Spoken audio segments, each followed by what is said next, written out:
দোল পূর্ণিমা, এই যে দোল পূর্ণিমা এসে আসবে সামনে, এই দোল কথাটার উৎপত্তি কিভাবে, কোথার থেকে হলো, এটাকে আমাদের জানতে হবে। দোল হচ্ছে অ্যাকচুয়ালি শ্রীকৃষ্ণের রাধিকার উৎসব। পদ্মপুরাণে আমরা দেখেছি বা বৈকুণ্ঠ পুরাণে দেখেছি, ভাগবত মহাপুরাণেও আমরা দেখেছি যে এই দোল যাত্রা এই বেশ দীর্ঘস্থায়ী হয়। পূর্ণিমার দিন শুরু হয়, তারপরে পঞ্চম দোল, দশম দোল, এইভাবে বহু এই জিনিসটা বিস্তৃতি লাভ করেছে। দোল উৎসব হচ্ছে ভারতের কেন, পৃথিবীতে এই দোল উৎসবের একটা বিরাট মাহাত্ম্য রয়েছে। দোল উৎসব, সেটাকে অনেকে হোলি বলে, সেটা আমাদের ভারতবর্ষের বিভিন্ন প্রভিন্সে বলা হয়, যাই বলা হোক, কিন্তু উৎসবটা একই। এইখানে দেখা যাচ্ছে যে শ্রীকৃষ্ণের উপাসক ছিলেন ধ্রুব, প্রহ্লাদ প্রভৃতি বাল্যকালে, এবং এই হিরণ্যকশিপুর একটি বোন ছিল, সেই ভগিনীর নাম ছিল হোলিকা। তো এই হোলিকাকে তার প্রচন্ড ক্ষমতা ছিল, সে মানে যে কাউকে মেরে ফেলতে পারত, ধ্বংস করে ফেলতে পারত। তখন সে হিরণ্যকশিপু তো শ্রীকৃষ্ণের নারায়ণের বিরোধী, সে হোলিকাকে বলল যে তুই এই প্রহ্লাদকে মেরে ফেল, ওর সারা শরীরে নাকি বিষ, প্রহ্লাদকে তুই কোলে নিবি, তোর বিষে জর্জরিত হয়ে প্রহ্লাদ মারা গেল। তখন হোলিকা কি করে, সে প্রহ্লাদকে কোলে নিয়ে বসেছে, কিন্তু প্রভুর এমনই মায়া যে সে তখন অগ্নিদেব সেইখানে আবির্ভূত হয়ে দাউ দাউ করে সে জ্বলে উঠল, তাতে এই হোলিকা ভস্ম হয়ে গেল, কিন্তু প্রহ্লাদ সেখান থেকে সশরীরে বেরিয়ে এলেন।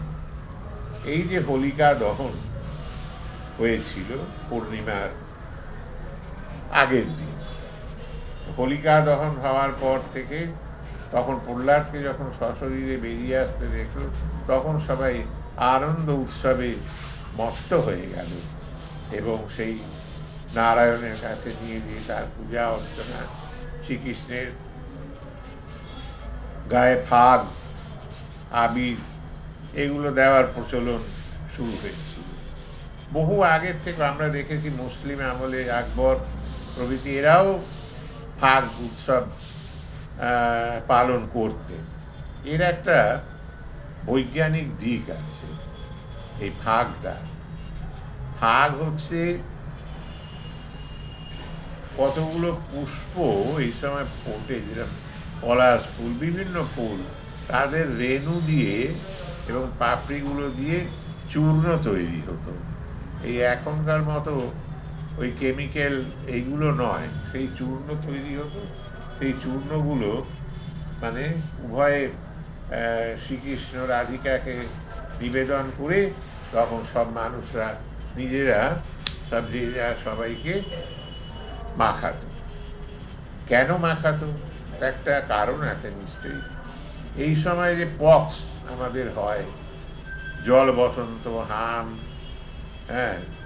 বসন্ত রোগের উৎপাত বাড়ে, এই যে ফাগ গায়ে মাখলে এই রোগ থেকে আমাদের মুক্তি পাওয়া যায়, মানে হয় না। অ্যান্টিপক্স যাকে বলা হয়।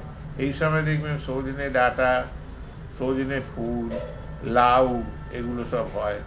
এগুলো খেলে আমাদের শরীরে অ্যান্টিপক্স হয়। পলুই মাছ বাজারে দেখবেন প্রচুর এখন পাওয়া যাচ্ছে। এই পলুই মাছের ঝোল প্রভৃতি খেলে অ্যান্টিপক্স বলা হয়। তা এইগুলো প্রকৃতি আমাদেরকে সাজিয়ে দিয়েছে। আর এই যে ফুলের রেণু, এই যে ফাগ যেটা তৈরি হয়, এই ফাগ বলা হয়, তখন এইগুলো গায়ে মাখলে ছড়ালে আমাদের রোগ ব্যাধি থেকে আমরা মুক্তি পাই। তবু একটা আমাদের দেশ তো উৎসবের ভেতর দিয়ে প্রতিপালন হয়।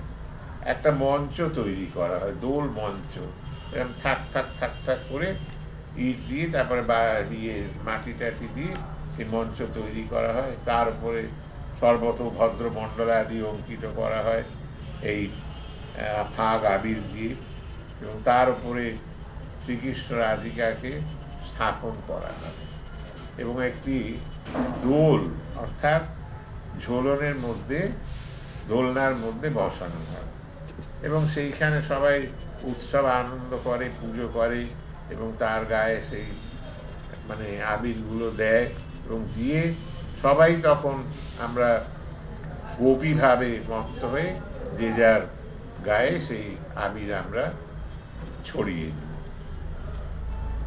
এইখানে ওই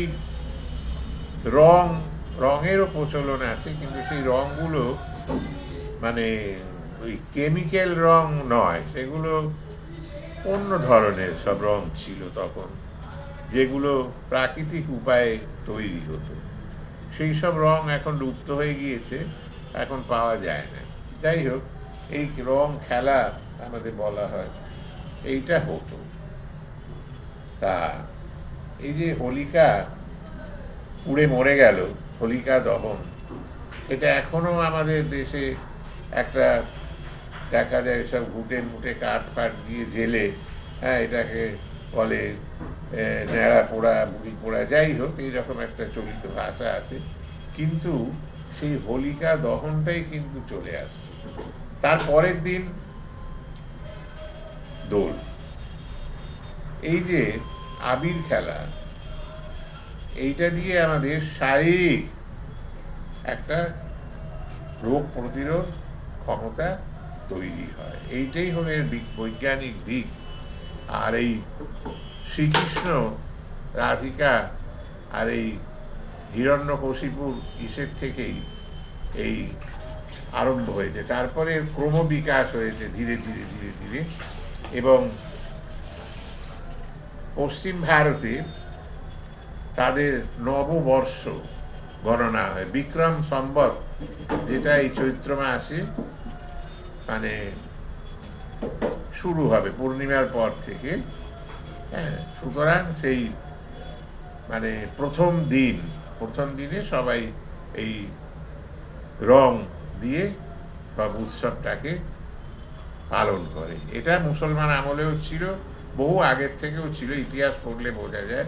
এটাকে বরঞ্চ বন্ধ করতেছে আওরঙ্গজেব, নরোজ, হোলিকা, দীপাবলি সব উনি বন্ধ করেছিলেন আইন করে, কিন্তু থাকেনি, টেকেনি। পরবর্তীতে আবার সেগুলো চালু হয়ে গেছে।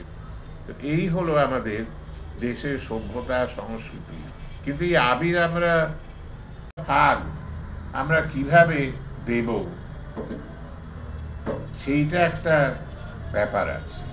আমরা দেখি যে বড়দের পায়ে আমরা দিই, কিন্তু না, কদাপি না। আবির ফাগ, এটা হচ্ছে শ্রীকৃষ্ণের প্রসাদী জিনিস। এর উৎপত্তি হয়েছে শ্রীকৃষ্ণ রাধিকার প্রসাদী জিনিসের থেকে। এটাকে আমরা কখনো পায়ে দেব না। সে বয়স্ক হোক, তাতে কোনো ব্যাপার নেই, আমরা তার গালে, মাথায়, হাতে টাতে মাখিয়ে দেবো, এরকম করে ফাগ উড়িয়ে দেবো। হ্যাঁ, এইটাই হচ্ছে বিধান, চরণে না।